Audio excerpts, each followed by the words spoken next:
Wewe Mario. Mwambie mbona fungue gate hapo. Maana sijamuona hapo.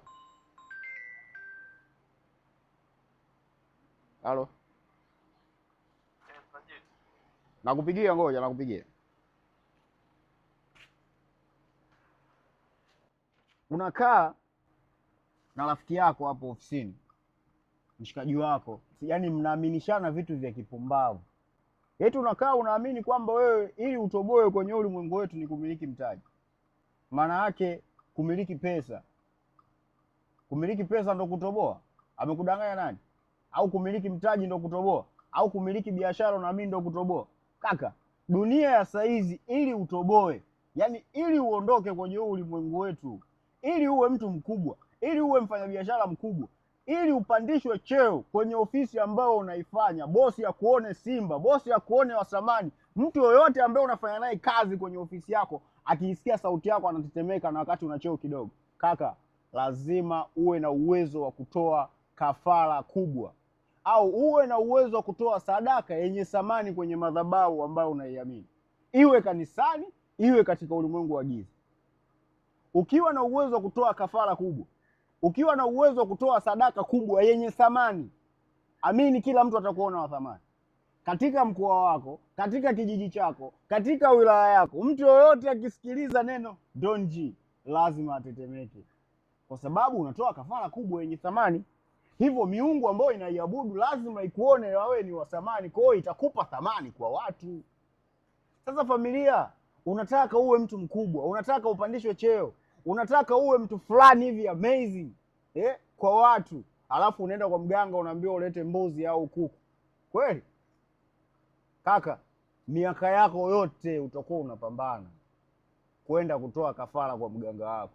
Hamna cha maana utakachokuwa unajifanya. Hilo duka lako hilo litabakia hivyo hivyo. Hivyo hivyo. Hicho cheo chako kitabakia hivyo hivyo. Tunaenda kwa mganga unapewa dawa ya kupakaa, unaambiwa pakaa asubuhi unapoenda kazini. Ukifika kazini mteja akikuona awe anakuchekea. Wewe vipi wewe? Mteja anakuja kwa mafuta ya kupakaa. Oya, wewe unaposikia kitu kikubwa familia, jua kuwa lazima ufanye vitu vyenye thamani kwenye madhabahu ambao unaiabudu. Sila nielewa, local life ndo tunajua. Tulishafanya hayo mambo mengi kwa tunaelewa. Mimi nishawaambia, mimi nasema ukweli. Ukweli ni kwamba huwezi kupata vitu vya kifalme kama hujatoa kitu cha kifalme kwenye madhabahu ambao unaiabudu. Kama hujatoa kitu cha thamani, kile kitu ambacho unakithamini kwenye moyo wako, ndio ndio ukikabidhi kwenye madhabahu. Sio, unanielewa? Yaani uko kanisani unakoenda lazima utoe zile sadaka kubwa. Ndipo Mwenyezi Mungu anaweza kujibu maombi yako. Mwenyezi Mungu hawezi kujibu maombi umeenda kanisani umetoa 10,000, 5,000, 2,000. Unasema Baba, katika jina la Yesu naomba ujibu maombi yangu. Baba, hicho kitu hakipo. Utateseka baba, utateseka. Toa sadaka, mtafute mchungaji private, mchungaji nataka nitoe sadaka kubwa, nataka nitoe sadaka yenye thamani. Mpaka mchungaji anapokaa madhabahuni anasema ninamuumini mtu fulani bin fulani, naomba tumuombee kwa jina la Yesu. Anataja jina lako hadharani na waumini 2,000. Naomba tumuombee mtu fulani, ndipo baraka zinapozidi kumiminika.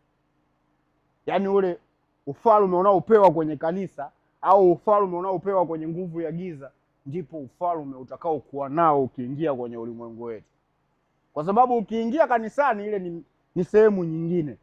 Alafu ukitoka nje ya kanisa ni sehemu nyingine. Sio, unanielewa? Hiyo ni kodi ambayo unapewa. Local life ndo tunajua.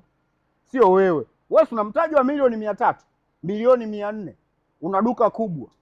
Baada ya miezi 3 unashusha mzigo. Miaka hiyo 4 au hiyo 5 utanitafuta. Nimeshapokea simu nyingi sana za watu wanakuambia, brother, nilikuwaga na semi 2, nilikuwa na mtaji wa milioni 300, nilikuwa na mtaji wa milioni 200, sababu mwanamke, sababu madeni, sijui. Yaani one mistake one go. Ase mwifuko ni feti nyelo chukuno baka pepele melo chukuga sasa ote gongo kebido lubibeni kuanyao managa mapasa no bona kaka e mana bena bwana sigonu sije kacha kwete no meme